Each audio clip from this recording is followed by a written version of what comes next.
اعوذ باللہ من الشیطان الرجیم ان الذین آمنوا والذین ہادوا والنصارى والصابئین من آمن باللہ والیوم الآخر وعمل صالحا فلهم اجرهم عند ربهم ولا خوف عليهم ولا هم يحزنون وإذ أخذنا ميثاقكم ورفعنا فوقكم الطور خذوا ما آتيناكم بقوة واذكروا ما فيه لعلكم تتقون ثم توليتم من بعد ذلك فلولا فضل الله عليكم ورحمته لكنتم من الخاسرين وَلَقَدْ عَلِمْتُمُ الَّذِينَ اعْتَدَوْا مِنْكُمْ فِي السَّبْتِ فَقُلْنَا لَهُمْ كُونُوا قِرَدَةً خَاسِئِينَ فَجَعَلْنَاهَا نَكَالًا لِمَا بَيْنَ يَدَيْهَا وَمَا خَلْفَهَا وَمَوْعِظَةً لِلْمُتَّقِينَ وَإِذْ قَالَ مُوسَى لِقَوْمِهِ إِنَّ اللَّهَ يَأْمُرُكُمْ أَن تَذْبَحُوا بَقَرَةً قَالُوا وَتَتَّخِذُنَا هُزُوًا قَالَ أَعُوذُ بِاللَّهِ أَن أَكُونَ مِنَ الْجَاهِلِينَ قَالُوا ادْعُ لَنَا رَبَّكَ يُبَيِّن لَّنَا مَا هِيَ قال إنه يقول إنها بقرة لا فارض ولا بكر أوان بين ذلك فافعلوا ما تؤمرون قالوا ادع لنا ربك يبين لنا ما لونها قال إنه يقول إنها بقرة صفراء فاقع لونها تسر الناظرين قالوا ادع لنا ربك يبين لنا ما هي إن البقرة شابه علينا وإنا إن شاء الله لمهتدون قال إنه يقول إنها بقرة لا ذلول تثير الأرض ولا تسقي الحرث مسلمة لا شية فيها قالوا الآن جئت بالحق فذبحوها وما كادوا يفعلون. یہاں پہ یہ رکوع کی تلاوت مکمل ہوتی ہے. یہ رکوع شروع ہوتا ہے آیت نمبر 63 سے 63 سے، اور آیت نمبر 63 اور 64 ہم کل جو ہے ان کا ہم نے ترجمہ جو تھا وہ دیکھ لیا تھا، لیکن بعض باتیں آیت نمبر 63 کے بارے میں بیان کرنے سے رہ گئی تھی جو میں آج انشاءاللہ تعالی بیان کروں گا. اس آیت یعنی کہ آیت نمبر 63، یہ میرے پاس جو قرآن پاک کی کاپی موجود ہے خلیفۃ المسیح رابع رحمہ اللہ تعالیٰ کی، یہ اس کے صفحے نمبر 20 کے اوپر آتی ہے. اس میں اللہ تعالیٰ بیان کرتا ہے کہ ان الذین آمنوا، یقیناً وہ لوگ جو ایمان لائے تھے، والذین اور وہ لوگ، ہادو جو یہودی ہوئے، والنصارى اور جو نصارہ ہوئے، والصابئین اور جو دیگر الہی کتب کے ماننے والے ہیں، من آمن باللہ والیوم الآخر اور جو ایمان لے کر آتے ہیں اللہ کی ذات پر اور یوم آخرت پر، وعمل صالحا اور نیک اعمال بجا لائے، فلہم اجرہم عند ربہم پس ان کا اجر ان کے رب کے پاس ہے، ولا خوف علیہم اور نہ ہی کوئی خوف ہوگا ان پر، ولا ہم یحزنون اور نہ ہی وہ کسی قسم کا کوئی غم کریں گے. اس آیت میں 3 ایسے الفاظ آئے ہیں جن کو بیان کرنے سے مزید ڈیٹیل کے ساتھ رہ گیا تھا کل. وہ 3 الفاظ ہیں ہادو، نصارہ اور صابئین. اس بارے میں تفسیر کبیر سے حضرت مسلم موعود رضی اللہ تعالیٰ عنہ کی بیان فرمودہ جو تفسیر تھی وہ میں آپ کی خدمت میں رکھوں گا. سب سے پہلے ہادو کو لیتے ہیں. ہادو کہتے ہیں وہ جو یہودی ہوئے. اور یہ حضرت موسیٰ علیہ الصلوۃ والسلام کی قوم کے لیے لفظ استعمال کیا جاتا ہے. بنی اسرائیل کا لفظ استعمال کیا جاتا ہے جب ان کو ان کے باپ دادوں کا ذکر کر کے، ان کی اینسیسٹری کا ذکر کر کے غیرت دلانی ہو. اور ہادو یعنی یہودی کا لفظ قرآن پاک میں یہود کا لفظ استعمال ہوتا ہے جب ان کے بارے میں بطور مذہباً گفتگو کی جا رہی ہو. دوسرا لفظ تھا نصارہ. نصارہ کے متعلق حضرت خلیفۃ المسیح ثانی رضی اللہ تعالیٰ عنہ بیان کرتے ہیں کہ لفظ نصارہ نصرانی کی جمع ہے اور اس کے معنی ہے ناصرہ سے تعلق رکھنے والا. ناصرہ سے تعلق رکھنے والا یہود اور ممالک عربیہ کے لوگ اس نام سے مسیحیوں کو یاد کرتے تھے. در حقیقت ناصرہ جس سے یہ لفظ نکلا ہے جلیل کا ایک گاؤں تھا. جلیل یہاں پہ اس صوبے کا ذکر ہے جو کہ فلسطین میں پایا جاتا ہے. فرمایا ناصرہ جس سے یہ لفظ نکلا ہے جلیل کا ایک گاؤں تھا اور پرانے زمانے میں مسیح کے اپنے ملک کے نام سے مشہور تھا، کیونکہ یوحنا بپتسمہ دینے والے یعنی حضرت یحییٰ بپتسمہ لینے سے پہلے حضرت مسیح اپنے خاندان سمیت وہیں رہا کرتے تھے. پھر فرمایا اسی گاؤں کے نام کی وجہ سے ابتدائی یہودی مذہبی کتب میں حضرت مسیح علیہ السلام کے ماننے والوں کو نصرانی لکھا جاتا تھا. ان سے عربوں نے اس کو اخذ کیا اور آج تک ان میں یہی نام مشہور ہے. خدا کی قدرت ہے کہ اس زمانے میں امت محمدیہ کے مسیح موعود کے اتباع یعنی ماننے والوں کو بھی ان کے مخالف قادیانی کہتے ہیں، یعنی امام کی جائے قیام کی طرف انہیں منسوب کرتے ہیں. یہ مشابہت بھی نہایت عجیب ہے. جس طرح عیسیٰ علیہ السلام کے ماننے والوں کو عیسیٰ علیہ السلام کا جو گاؤں تھا ناصرہ، اس ناصرہ سے نصارہ کی طرف منسوب یہ لفظ کر کے تو ان کو پکارا جاتا، ان کو یہ نام دیا گیا. اسی طریقے سے مسیح موعود علیہ الصلوۃ والسلام جو امت محمدیہ میں آئے ان کے ماننے والوں کو قادیانی، کیونکہ مسیح موعود علیہ السلام قادیان سے تھے، اس لفظ سے یاد آج کل کے لوگ جو ہیں یہ کر. گو کہ یہ ایک پیجوریٹیو انگریزی میں لفظ ہے جس کو اردو میں ہم کہتے ہیں کہ تان و تشنیع اور ہنسی ٹھٹھے کے طور پہ یہ لفظ استعمال کرتے ہیں ہمارے لیے ہمارے مخالفین لفظ قادیانی. تیسرا لفظ تھا سابئین. سابئین کے بارے میں نے بتایا تھا کہ یہ سابی لفظ سے نکلا ہے. اس کے بارے میں حضرت مسلم اور بیان کرتے ہیں سابی قوم اس وقت مفقود ہے.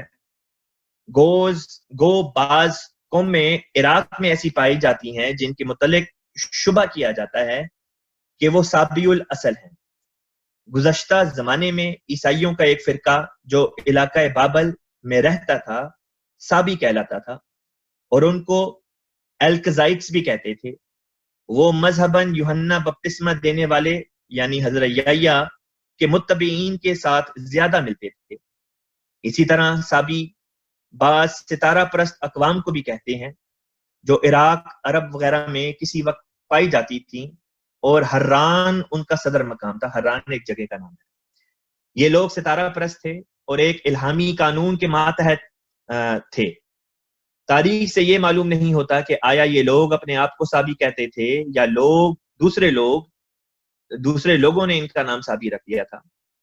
فرمایا یہ کہ قرآن شریف میں سابی کے لفظ سے کون سابی مراد ہے تعین کے ساتھ نہیں کہا جا سکتا، لیکن میرے نزدیک چونکہ سابی کا نام کئی اہل کتاب قومیں اپنی طرف منسوب کرتی تھیں، عربی زبان میں سابی کے معنی اہل کتاب کے ہو گئے. یہود اور نصارہ کو تو وہ جانتے تھے، یعنی عرب یہود اور نصارہ کو تو جانتے تھے، اس لیے انہیں تو وہ خاص نام سے یاد کر لیتے تھے. ان کے سوا باقی تمام قومیں جن کی نسبت عرب سمجھتے تھے کہ یہ الہامی کتاب کے قائل ہیں، انہیں وہ سابی کے نام سے یاد کر لیتے تھے. تو یہ بات تھی جو آیت نمبر 63 کے ضمن میں نے بیان کرنی تھی، کل رہ گئی تھی. اب آگے آیت نمبر 65 سے آج کا مضمون چلاتے ہیں. اللہ تعالیٰ بیان کرتا ہے ثم پھر تولیتم تم پھر گئے من بعد ذالک من سے بعد ذالک اس کے بعد فلولا پس لو لا کہتے ہیں نہیں کو اور لو کہتے ہیں اگر. فلولا فضل اللہ پس اگر نہ ہوتا فضل اللہ کا، فلولا فضل اللہ علیکم تم پر، ورحمتہ اور اس کی رحمت لکنتم تم ضرور ہوتے من الخاسرین گھاٹا پانے والوں میں سے. اگلی آیت وَلَقَدْ اور یقیناً علمتم تم نے جانا یا تم نے پہچان لیا یا تم نے جان لیا. وَلَقَدْ عَلِمْتُمُ الَّذِينَ ان لوگوں کو اعتدوا جنہوں نے تجاوز کیا یعنی کہ حد بندی کی منکم تم میں سے فی السبت کس بارے میں تجاوز کیا حد بندی کی حد سے تجاوز کیا سبت کے بارے میں. یہ سبت کیا ہے؟ سبت در حقیقت بنی اسرائیل میں سیٹرڈے کا جو دن تھا ہفتے کا جو دن تھا اس کو منایا جاتا تھا اور اس دن وہ ہر قسم کے کاموں سے فراغت حاصل کر کے تو اپنے گھروں میں آرام سے رہتے تھے اور کوئی کام نہیں تھے کیا کرتے. اور خدا تعالیٰ کا ان سے وعدہ تھا کہ سبت والے دن ان کی خوراک ان کی غذا خود خدا تعالیٰ ان تک پہنچا دے گا. یہ سبت کا موٹے طور پر ایک کانسیپٹ ہے، ایک نظریہ ہے جو بنی اسرائیل کے ہاں پایا جاتا ہے، یہودیوں میں پایا جاتا ہے. آگے چلتے ہیں. فَقُلْنَا پس ہم نے کہا لہم ان سے کونو یہ کانا سے لفظ نکلا ہے، کانا کہتے ہیں وہ تھا، کونو جو ہے یہ امر کا صیغہ ہے حکم کے طور پہ اور یہ جمع مذکر ہے. مطلب یہ ہوگا کہ تم سب بن جاؤ. قرادتن کیا بن جاؤ؟ قرادتن کا مطلب ہوتا ہے بندر. خاسئین کہتے ہیں ذلیل کو. ترجمہ ہوگا اور یقیناً تم ان لوگوں کو جان چکے ہو جنہوں نے تم میں سے سبت کے بارے میں تجاوز کیا تو ہم نے ان سے کہا کہ ذلیل بندر بن جاؤ. اگلی آیت پس جعلنا ہم نے بنایا ہا اسے نکالن کہتے ہیں سرزنش کا باعث، لما کیونکہ یا اس وجہ سے جو بینا یدیہا. اب یہ بینا کہتے ہیں درمیان، یدئی کہتے ہیں دو ہاتھ ہا اس کے، لیکن عربی میں یہ محاورہ ہے. عربی زبان میں جب کہنا ہو سامنے تو کہتے ہیں بینا یدیہا اس کے سامنے، اور اگر کہنا ہو کہ اس کے پیچھے تو کہتے ہیں وما خلفہا. یہ در حقیقت دو عربی زبان کے محاورے ہیں جو یہاں پہ اللہ تعالیٰ نے استعمال فرمائے. بینا یدیہا کا مطلب ہوگا جو اس کے سامنے ہے یعنی کہ جو آگے ہے، وما خلفہ جو پیچھے ہے. حضرت خلیفہ رابع رحمۃ اللہ تعالیٰ نے بینا یدیہا کا ترجمہ کیا ہے پیش منظر یعنی کہ جو آگے آنے والا ہے، اور ما خلفہ کا ترجمہ کیا ہے پس منظر جو پیچھے گزر چکا ہے. وا اور موعظتاً عظیم نصیحت. یہ واعظ کا جو لفظ ہے نصیحت وہ بھی اسی لفظ سے نکلا ہے موعظتاً عظیم نصیحت للمتقین تقوی کرنے والوں کے لیے، متقیوں کے لیے عظیم نصیحت ہے. با محاورہ ترجمہ ہوگا پس ہم نے اس سبت کی بے حرمتی کو اس کے پیش منظر کی وجہ سے اور اس کے پس منظر کی وجہ سے سرزنش کا باعث بنا دیا اور متقیوں کے لیے ایک عظیم نصیحت بنایا. اگلی آیت وا اور اس جب قالا اس نے کہا، کس نے کہا؟ موسیٰ نے کہا. وَإِذْ قَالَ موسیٰ اور جب موسیٰ نے کہا لِقَوْمِهِ اپنی قوم سے ان اللہ یقیناً اللہ تعالیٰ یامرکم تمہیں حکم دیتا ہے، تمہیں امر دیتا ہے، تمہیں حکم دیتا ہے. کس بات کا؟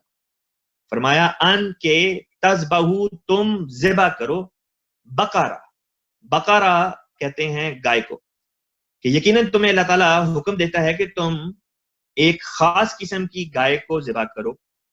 قالو انہوں نے کہا یعنی بنی اسرائیل نے کہا اتتخذنا کہتے ہیں کیا، تتخذو تو پکڑتا ہے نہ ہمیں، حضوا کا مطلب ہوتا ہے مذاق یا ہنسی ٹھٹھا. قالو اتتخذنا حضوا اس کا ترجمہ ہوگا انہوں نے کہا کہ کیا تو ہمیں ہنسی کا نشانہ بنا رہا ہے، یعنی کہ کیا تو ہمارے ساتھ مذاق کر رہا ہے. قال موسیٰ علیہ السلام نے کہا اعوذ باللہ میں اللہ کی پناہ مانگتا ہوں ان کے اکونا میں ہو جاؤں. یہ کانا سے نکلا ہے، کانا ماضی کا صیغہ ہے اور ماضی میں کہنا ہو کہ میں تھا تو کہتے ہیں کنتو، مستقبل مضارع کے لیے کہنا ہو تو یہ لفظ بن جاتا ہے اکونو. اکونو من الجاہلین، میں ہو جاؤں جاہلوں میں سے. با محاورہ ترجمہ ہوگا اس نے کہا یعنی موسیٰ نے کہا کہ میں اللہ کی پناہ مانگتا ہوں اس بات سے کہ میں جاہلوں میں سے ہوں. قالو انہوں نے کہا یعنی بنی اسرائیل کہہ رہے ہیں، بنی اسرائیل نے کہا ادعو لنا پکار ہمارے لیے ربا کا تیرا رب، یعنی اپنے رب کو پکار، یا یہ کہ اپنے رب سے دعا کر. کس بارے میں؟ یبین لنا، بیان کر دے وہ، یعنی کہ واضح کر دے وہ، لنا ہمارے لیے، ما جو ہیا وہ ہے. ترجمہ ہوگا انہوں نے کہا اپنے رب سے ہماری خاطر دعا کر کہ وہ ہمارے لیے واضح کر دے کہ وہ کیا ہے. وہ سے مراد بقرہ ہے، یعنی کہ گائے جس کا ذکر چل رہا تھا ذبح کرنے کے ضمن میں. فرمایا قالا، موسیٰ نے کہا انہو یقیناً وہ، یعنی کہ یقیناً وہ گائے، یقولو وہ کہتا ہے، انہو سے مراد ہے خدا.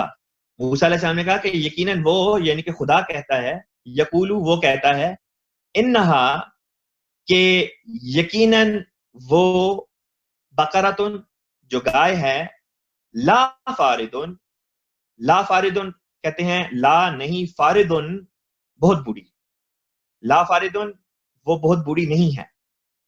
خدا کہتا ہے کہ وہ بہت بوڑھی گائے نہیں. پھر فرمایا ولا بکر، اور نہ بہت کم عمر، بکر کہتے ہیں کم عمر کو، اور نہ ہی بہت کم عمر. اوان کہتے ہیں درمیان، اوانم بین ذالک وہ درمیانی عمر کی ہے، بین ذالک اس کے مابین.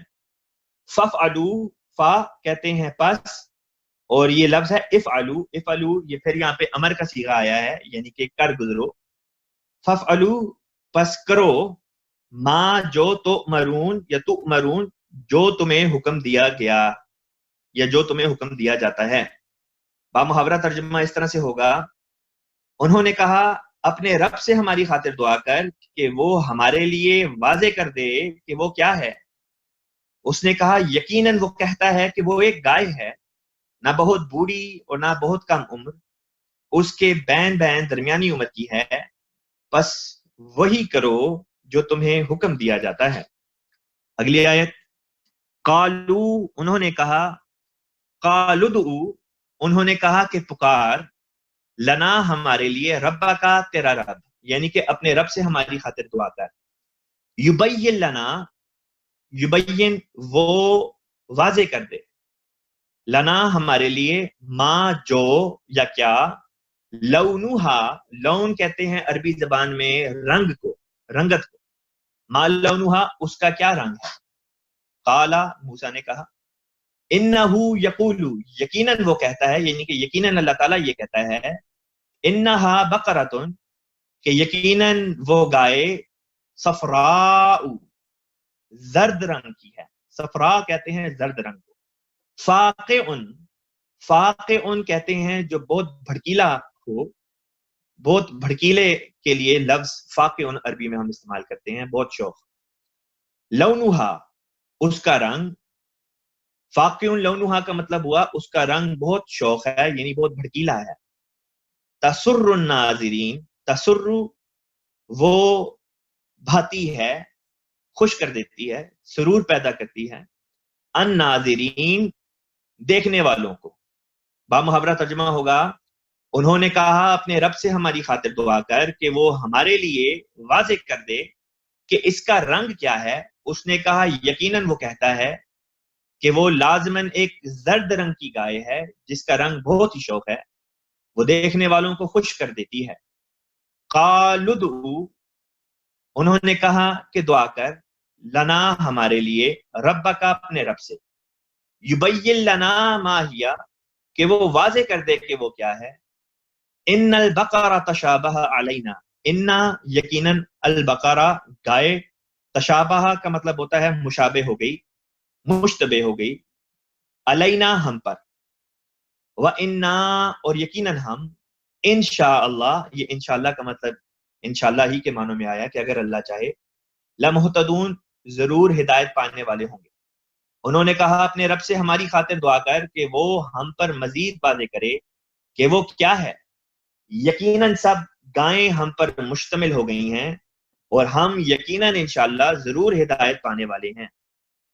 اگلی آیت میں فرمایا قالا، اس نے کہا یعنی موسیٰ علیہ السلام نے کہا، انہو یقول، یقیناً اللہ تعالیٰ یہ کہتا ہے، انہا بقرۃ، کہ یقیناً وہ گائے، لا ذلول، لا نہیں، ذلول جس کو جوت دیا گیا ہو، لا ذلول جو جس کو جوت نہیں ڈالی گئی، تثیرو، تثیرو کہتے ہیں وہ ہل چلائے، الارض زمین میں، ولا اور نہیں، تسقی، تسقی کا مطلب ہوتا ہے پلانا، تسقی وہ پلاتی ہے یا وہ سیراب کرتی ہے، کس چیز کو؟ الحرسہ، کھیتی کو۔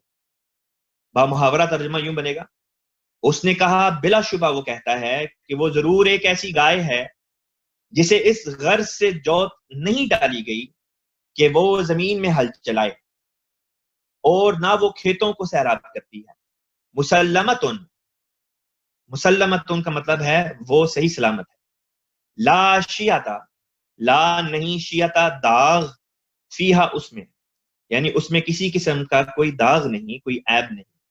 قالو، انہوں نے کہا، الانا، قالوا الانا، انہوں نے کہا کہ اب، الان کا مطلب ہوتا ہے اب، اس وقت، اس گھڑی، جئتا، تو آیا، بالحق، حق کے ساتھ، مراد ہوگی کہ اب تو نے سچی بات بیان کی، اب تو صحیح بات پہ پہنچا ہے، اب تو نے صحیح بات ہم تک پہنچائی۔ فذبحوها، پس انہوں نے، ذبحوها، ذبحو، انہوں نے ذبح کیا، ہا اسے، یعنی پس بنی اسرائیل نے اس گائے کو ذبح کر دیا، وما اور نہیں، کادو، کادو کا ترجمہ ہوگا ایسے، وما کادو، کادو کہتے ہیں وہ ایسے تھے، وما کادو وہ ایسے نہیں تھے، یفعلون وہ کرتے، با محاورہ ترجمہ یوں بنے گا جبکہ وہ پہلے ایسا کرنے والے نہ تھے۔ یہاں پہ میں نے یہ بات بیان کرنی تھی، کل بھی یہ بلکہ سوال کے طور پہ بات پیش ہوئی تھی کہ بنی اسرائیل نے گائے کا جو بچڑا ہے، یہ جو گائے تھی، پہلے گائے کے بچڑے کا ذکر آیا تھا کہ موسیٰ علیہ السلام کی غیر حاضری میں جب 40 راتوں کے لیے موسیٰ علیہ السلام کوئی دور پہ گئے تو قوم نے جو ہے وہ ایک بچڑا بنا لیا گائے کا، اور نقلی بچڑا بنایا اور اس کی عبادت کرنی شروع کر دی، شرک شروع کر دیا۔ جب موسیٰ علیہ السلام واپس آئے، ان کی قوم کو سزا دی گئی، اور انسان کے ذہن میں یہی بات آتی ہے کہ جب انسان سے ایک خاص غلطی ہو تو اس کے بعد، اور اس کو سزا بھی دی جائے تو اس کے بعد اس کی اصلاح ہو جاتی ہے، لیکن بنی اسرائیل کے اس قصے سے معلوم ہوتا ہے کہ اس پہلے واقعے کے بعد کچھ عرصہ گزرا ہوگا، جو بھی وہ عرصہ تھا، اس کے اندر دوبارہ انہوں نے شرک کی طرف جو ہے وہ رغبت اختیار کر لی، اس لیے کیونکہ یہ ایک لمبا عرصہ آل فرعون کے تحت رہے، فرعون کی قوم کے تحت رہے مصر میں، جن کا مذہب تھا گائے کی پوجا کرنا، گائے کی عبادت کرنا۔ پس وہ گائے کی عزت اور تعظیم جو تھی ان کے دلوں سے اس طرح سے نہیں تھی اترتی، اور اسی وجہ سے دوبارہ ایک دفعہ پھر ان کے دلوں میں گائے کی محبت جو ہے وہ پیدا ہو گئی، اور معلوم یہ ہوتا ہے کہ گویا ان کے ہاں کوئی ایک ایسی گائے پیدا ہو گئی تھی جو رنگ کے لحاظ سے بہت خوبصورت تھی۔ اسی طریقے سے یہ بھی معلوم ہوتا ہے کہ نہ صرف اس گائے کا رنگ خوبصورت تھا، زرد رنگ تھا، بلکہ اس میں کسی قسم کا کوئی داغ بھی نہیں تھا، کیونکہ مصری قوم جو تھی وہ بھی اسی قسم کے بیلوں کی پوجا کیا کرتی تھی جو ان کے نقطہ نگاہ کے مطابق کامل تھیں، پرفیکٹ تھیں، ان میں کسی قسم کا کوئی عیب نہیں تھا، اور جو دیکھنے والوں کی نظروں کو بھاتی تھی۔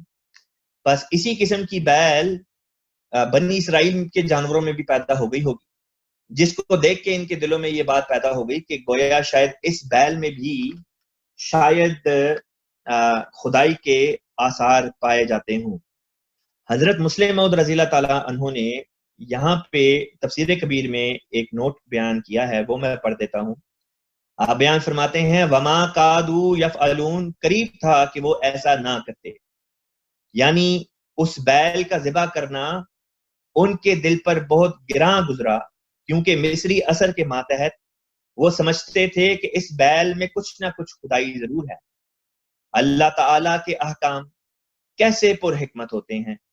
اللہ تعالیٰ نے مسلمانوں میں بھی گائے کی قربانی کو رائج کر کے اس شرک کو ملیا میٹ کر دیا ہے جو دنیا میں آج بھی گائے کے متعلق پایا جاتا ہے۔ گو افسوس کے بغیر کسی دینی فائدے کے مسلمان اس حق کو چھوڑنے کے لیے آمادہ نظر آتے ہیں، اور یا پھر خواہ مخواہ قربانی کی گایوں اور بیلوں کا مظاہرہ کر کے اپنی ہمسائے قوموں کے دلوں کو دکھاتے ہیں۔ یہ دونوں باتیں ناجائز ہیں۔ مومن کا کام اپنی اصلاح ہے، ہمسائے کو دکھ دینا اس کے لیے جائز نہیں ہوتا۔ مضمون کو آگے لے کے چلتے ہیں۔ اعوذ باللہ من الشیطان الرجیم۔ وَإِذْ قَتَلْتُمْ نَفْسًا فَادَّارَأْتُمْ فِيهَا وَاللَّهُ مُخْرِجٌ مَا كُنْتُمْ تَكْتُمُونَ وَقُلْنَا اضْرِبُوهُ بِبَعْضِهَا كَذَلِكَ يُحْيِي اللَّهُ الْمَوْتَىٰ وَيُرِيكُمْ آيَاتِهِ لَعَلَّكُمْ تَعْقِلُونَ ثُمَّ قَسَتْ قُلُوبُكُمْ مِنْ بَعْدِ ذَلِكَ فَهِيَ كَالْحِجَارَةِ أَوْ أَشَدُّ قَسْوَةً وَإِنَّ مِنَ الْحِجَارَةِ لَمَا يَتَفَجَّرُ مِنْهُ الْأَنْهَارُ وَإِنَّ مِنْهَا لَمَا يَشَّقَّقُ فَيَخْرُجُ مِنْهُ الْمَاءُ وَإِنَّ مِنْهَا لَمَا يَهْبِطُ مِنْ خَشْيَةِ اللَّهِ وَمَا اللَّهُ بِغَافِلٍ عَمَّا تَعْمَلُونَ أَفَتَطْمَعُونَ أَنْ يُؤْمِنُوا لَكُمْ وَقَدْ كَانَ فَرِيقٌ مِّنْهُمْ يَسْمَعُونَ كَلَامَ اللَّهِ ثُمَّ يُحَرِّفُونَهُ مِنْ بَعْدِ مَا قَالُوهُ وَهُمْ يَعْلَمُونَ وَإِذَا لَقُوا الَّذِينَ آمَنُوا قَالُوا آمَنَّا وَإِذَا خَلَا بَعْضُهُمْ إِلَىٰ بَعْضٍ قَالُوا أَتُحَدِّثُونَهُمْ بِمَا فتح اللہ علیکم لیحاجوکم بہ عند ربکم افلا تعقلون اولا یعلمون ان اللہ یعلم ما یسرون وما یعلنون وَمِنْهُمْ أُمِّيُّونَ لَا يَعْلَمُونَ الْكِتَابَ إِلَّا أَمَانِيَّ وَإِنْهُمْ إِلَّا يَظُنُّونَ۔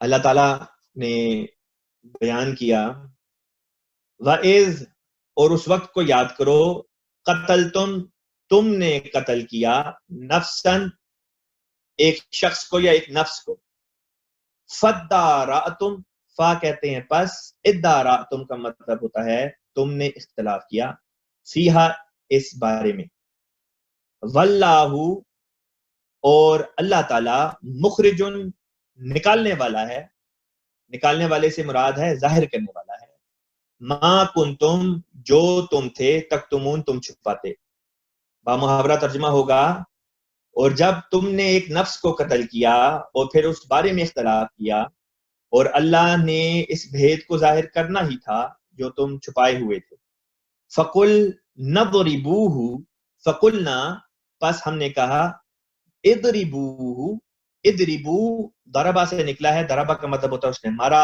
اضرب تو مار، اضربو تم سب مارو، فَقُلْنَا، پس ہم نے کہا، اضربوہ اس کو مارو، بِبَعْضِہَا اس کے بعض حصوں پر یا اس کے بعض حصے پر، با محاورہ ترجمہ یوں بنے گا، بس ہم نے کہا کھوج لگانے کی خاطر، یہ بریکٹ میں حضور نے لفظ ایڈ کیے ہیں، بس ہم نے کہا کھوج لگانے کی خاطر اس جیسی اور واردات پر اس واقعے کو چسپاں کرو، کذالک، اس طرح، یحیی اللہ، یحیی وہ زندہ کرے گا اللہ، یعنی کہ اللہ کس کو زندہ کرے گا؟ الموتا، مردوں کو، محاورہ ترجمہ ہوگا اسی طرح اللہ مردوں کو ان کے قاتلوں کا مواخذہ کر کے زندہ کرتا ہے، وَيُرِيكُمْ، اور وہ تمہیں دکھاتا ہے آیاتی ہی، اس کی آیات، اس کے نشانات، لعلکم، تاکہ تم تاقلون، تم عقل کرو یا عقل سے کام لو۔ یہاں پہ فٹ نوٹ میں حضرت خلیفۃ المسیح رابع رحمہ اللہ تعالیٰ نے بیان فرمایا ہے کہ اس آیت سے بھی بعض مفسرین نے بالکل غلط معنی مستنبط کیے ہیں، یعنی اگر کوئی شخص مارا گیا ہو تو اس ذبح شدہ گائے کے گوشت کے ٹکڑوں کو اس مقتول کے جسم پر مارو، اس طرح پتہ چل جائے گا کہ قاتل کون ہے۔ غیر احمدیوں کے ہاں جو مختلف قرآن کی تفاسیر کی گئی ہیں، ان میں سے بعض تفاسیر میں اس قسم کی باتیں پیش کی گئی ہیں، اس قسم کی وضاحتیں دی گئی ہیں، اس قسم کے معنی کیے گئے ہیں قرآن کی آیات کے۔ اب یہ اتنی واضح آیت ہے، لیکن اس کا مطلب جو بعض غیر احمدی علماء نے کیا ہے، مفسرین نے کیا ہے، نہایت ہی موضحہ خیز بات بن جاتی ہے۔ وہ یہ کہتے ہیں کہ اگر کوئی شخص مارا گیا ہو تو یہ جو گائے جس کا پیچھے ابھی ذبح کرنے کا ذکر تھا، اس کے گوشت کا ٹکڑا اس مقتول کے جسم پہ مارو۔ اب سوچیں، اپنے ذہن میں یہ تصور لے کر آئیں کہ کس قسم کی ایک تصویر، ایک منظر ذہن میں آتا ہے کہ ایک شخص ہے، اس کو قتل کر دیا گیا ہے، تو یہ پتہ کرنے کے لیے کہ اس کو قتل کس نے کیا ہے، اس ذبح شدہ گائے کے گوشت کا ٹکڑا مقتول کے جسم پر مارو، کیا ہوگا؟ کہتے ہیں کہ اس سے مردہ زندہ ہو جائے گا، اور پتہ چل جائے گا جب وہ زندہ ہوگا تو وہ بتا دے گا کہ اس کو کس نے قتل۔ ہم جو ایک خلافت کے نظام کے ساتھ وابستہ ہیں، جنہوں نے اس زمانے کے امام، اس زمانے میں آنے والے مسیح موعود امام مہدی کی بیعت کی، آپ کی جانشینی میں آپ کے خلفاء جو ہیں ان کی بیعت کی، ہم کتنے ہی خوش قسمت ہیں کہ ہمیں اللہ تعالیٰ نے خلفاء کے ذریعے سے اور مسیح موعود علیہ السلام کے ذریعے سے اس ہدایت سے ہمیں نصیب عطا فرمایا ہے، جس کے نتیجے میں ہمارے ہاں کسی قسم کی کوئی غیر معقول بات سامنے نہیں آتی۔ ہماری قرآن کی تفسیر اتنی خوبصورت تفسیر ہے کہ جب دوسروں کے سامنے پیش کی جاتی ہے، کیا دوسرے مسلمان اور کیا غیر مسلمان، ہر کسی کا دل جو ہے وہ قرآن کی اس تفسیر کی طرف کھینچا چلا۔ عربوں میں بے شمار ایسے عرب ہیں جو محض قرآن پاک کی تفسیر جو جماعت کی شائع شدہ ہے، مثلا تفسیر کبیر کا جو عربی ترجمہ ہے، اس کو پڑھ کے احمدیت یعنی حقیقی اسلام میں داخل ہو گئے۔ کیا وجہ ہے؟ اس کی یہی وجہ ہے کہ جب وہ دوسری تفاسیر پڑھتے ہیں تو ان کے اوپر واضح ہو جاتی ہے بات کہ نہایت ہی موضحہ خیز باتیں ہیں جن کو مذہب کا لباس اڑا کر لوگوں کے سامنے پیش کرتے ہیں، اور جب وہ جماعت احمدیہ کی تفسیر دیکھتے ہیں تو اس کے اندر وہ رنگ دکھائی دیتے ہیں جو صداقت کے رنگ ہوا کرتے ہیں۔ بس نہایت ہی خوش قسمت ہیں ہم احمدی قوم، جس کو اللہ تعالیٰ نے اس زمانے میں چن لیا اور ہمیں امامت عطا کی، ہمیں خلافت عطا کی، جس کے ذریعے سے ہمیں ہر لحظہ، ہر آن، ہر وقت، ہر سانس ہمیں اللہ تعالیٰ کی طرف سے ہدایت ملتی رہتی ہے، اور خلیفہ وقت جو ہیں وہ ہمیں ہمیشہ خدا کی طرف لگائے رکھتے ہیں۔ اللہ تعالیٰ ہمارے پیارے امام کی زندگی میں دن دگنی رات چوگنی ترقیات سے نوازے، اللہ تعالیٰ حضور انور کو محفوظ رکھے، حضور کی حفاظت بھی فرمائے۔ آج کل بلکہ میں یہاں پہ دعا کی درخواست بھی کر دیتا ہوں کہ آج کل جو یہ وبا پھیلی ہوئی ہے، اس زمن میں بھی خاص طور پہ سب سے پہلے ہمارے پیارے آقا حضرت خلیفۃ المسیح کے لیے ضرور دعا کیا کریں کہ اللہ تعالیٰ حضور کی حفاظت فرمائے، اور پھر دوسرے احمدیوں کو بھی اپنی خاص طور پہ دعا میں یاد رکھیں۔ آگے چلتے ہیں، حضور اسی فٹ نوٹ میں آگے چل کے بیان فرماتے ہیں، حالانکہ یہاں بڑی وضاحت سے قرآن کریم فرماتا ہے کہ جو قتل ہوا ہے اس کے حالات پر غور کر کے اس جیسے حالات کا جائزہ لو کہ یہ بات کس سے رونما ہو سکتی ہے، کیونکہ قاتل کا طریقہ قتل عموماً ایک ہی رہتا ہے، اور آج کل کی جاسوسی دنیا میں اس پر بہت زیادہ انحصار ہے۔ اب چلتے ہیں اگلی آیت پہ۔ فرمایا ثم، پھر قست، سخت ہو گیا یا سخت ہو گئی۔ کیا چیز سخت ہوئی؟ قلوبکم، ان لوگوں کے دل، تم لوگوں کے دل۔ یہاں پہ مخاطب ہیں بنی اسرائیل۔ فرمایا ثم قست قلوبکم، پھر تم لوگوں کے دل سخت ہو گئے، من بعد ذالک، بعد اس کے کہ، فہیا، پس وہ، کل حجارہ، حجارہ کہتے ہیں پتھر کو، کل حجارہ کا مطلب ہوتا ہے پتھر کی مانند۔ جب کاف کا لفظ کے کسی اسم کے شروع میں ہم لے کر آ جاتے ہیں تو اس سے مراد ہوتی ہے کہ اس چیز کی مانند، اس چیز کی طرح۔ یہاں پہ ہے لفظ کل حجارہ، پس مراد ہوگی اس کی کہ پتھر کی طرح ہو گئے۔ کیا ہو گئے؟ سخت۔ او، یا پھر اشد، اس سے بھی زیادہ شدت اختیار کر گئے۔ کس چیز میں؟ قسوتاً، سختی میں اس سے بھی زیادہ شدت اختیار کر گئے۔ بامحاورہ ترجمہ ہوگا پھر اس کے بعد تمہارے دل سخت ہو گئے، گویا وہ پتھروں کی طرح تھے، یا پھر سختی میں اس سے بھی بڑھ کر۔ یہاں پہ ایک لفظ ہے او اشد، یا او کہتے ہیں یا کو، اور پھر آگے لفظ آتا ہے اشد، اس سے بھی سخت۔ یہ جو لفظ او ہے، اس کے اوپر یہ لفظ حضرت مسیح موعود علیہ الصلوۃ والسلام کے بعض الہامات میں بھی آپ پر نازل ہوا، اور اس پر مولوی حضرات اعتراض کرتے ہیں۔ مثلا حضرت مسیح موعود علیہ الصلوۃ والسلام کا شروع کا الہام ہے، آپ کو اللہ تعالیٰ نے الہاماً وحی کر کے فرمایا کہ آپ کی عمر 80 سال کے قریب ہوگی، او قریبا من ذالک، 80 سال ہوگی یا اس کے قریب ہوگی۔ مولوی حضرات کہتے ہیں کہ کیا خدا تعالیٰ کو یہ علم نہیں تھا کہ 80 ہوگی یا 75 ہوگی یا 85 ہوگی؟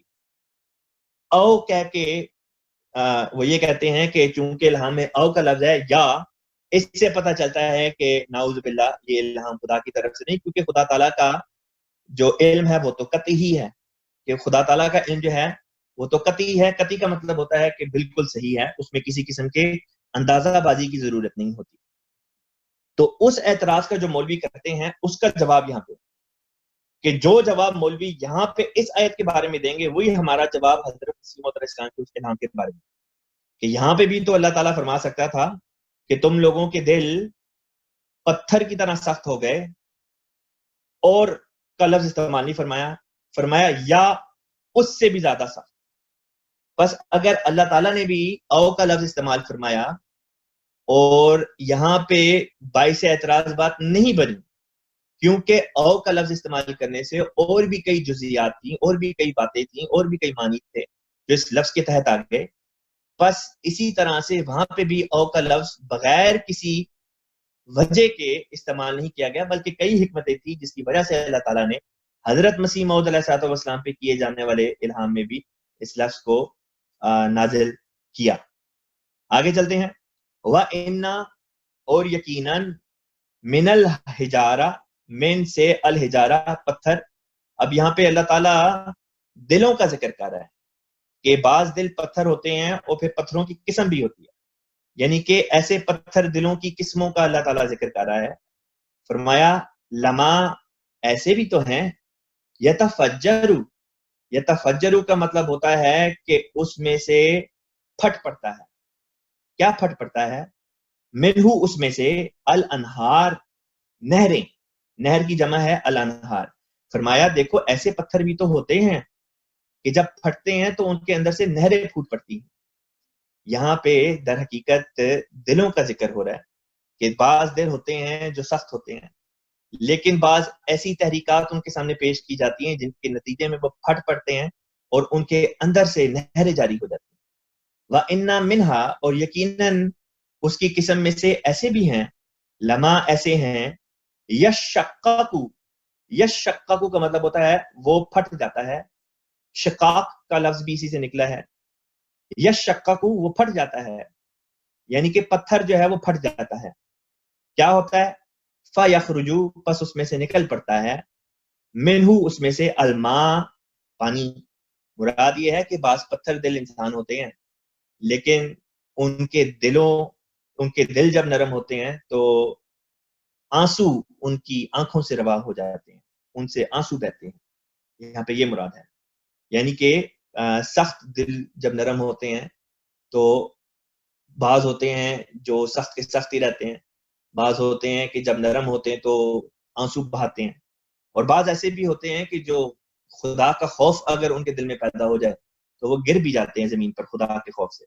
اور یہ ذکر اللہ تعالیٰ نے اسی آیت کے اگلے ٹکڑے میں فرمایا وَإِنَّا مِنْهَا، اور اس میں سے اس قسم کے بھی ہیں، لما ایسے ہیں، یہبطو وہ گر پڑتا ہے یا وہ گر پڑتے ہیں، من خشیت اللہ خدا کے خوف سے، خدا کی خشیت سے. وَمَا اللَّهُ اور نہیں ہے اللہ تعالیٰ بِغَافِلٍ غافل، اور اللہ تعالیٰ غافل نہیں ہے کس بات سے؟ اما اس سے جو تعملون تم عمل کرتے ہو. با محاورہ ترجمہ ہوگا اور اللہ اس سے غافل نہیں جو تم کرتے ہو. اگلی آیت پر چلتے ہیں. فرمایا آفا پس کیا تطمعون تم طمع کرتے ہو. طمع کہتے ہیں خواہش کو، لالچ کو. امید کے لیے بھی یہ لفظ استعمال ہو سکتا ہے. یہاں پہ خلیفۃ مسیح رابع رحمہ اللہ تعالیٰ نے امید کے معنی اس کے لیے ہیں. آفا تطمعون کیا تم امید لگائے بیٹھے ہو، کیا تم یہ امید کرتے ہو ان کے یؤمنو وہ مان لے یا وہ ایمان لے ہیں، لکم تمہارے لیے. جب کہتے ہیں آمنا لکا کہتے ہیں تیرے لیے ایمان لے تو مراد ہوتی ہے تیری بات مان. یہاں پہ یؤمنو لکم وہ ایمان لے آئیں تیرے لیے، مراد ہوگی وہ تیری بات مان لے.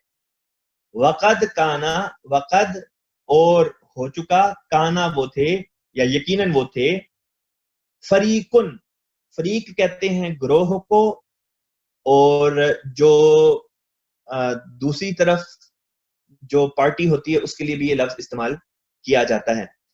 فریق کا لفظ فرد واحد کے لیے بھی استعمال ہو سکتا ہے اور ایک سے زیادہ لوگوں کے لیے بھی استعمال ہو سکتا ہے. یہاں پہ خلیفۃ مسیح رابع رحمہ اللہ تعالیٰ نے فریق کا ترجمہ گروہ کیا ہے. فریق منہم وقد کانا فریق منہم اور یقیناً تم میں سے ایک گروہ تھا، یسمعون وہ سنتے یعنی کہ وہ سنا کرتے تھے کلام اللہ خدا کا کلام، ثم پھر یحرفونہ جو ہے یہ حرفا سے نکلا ہے، اصل میں لفظ ہے حرف کہتے ہیں کلمے کو، لفظ کو، اور حرفا کا مطلب ہوتا ہے اس نے تحریف کی یعنی کہ اس نے بدل دیا. یحرفونہ وہ بدلتے ہیں، اسے یعنی کہ خدا کے کلام کو بدلتے ہیں، مم بعد اس کے، ما جو اقلوہ کا مطلب ہوتا ہے انہوں نے اچھی طرح عقل کے ذریعے سے سمجھ لیا.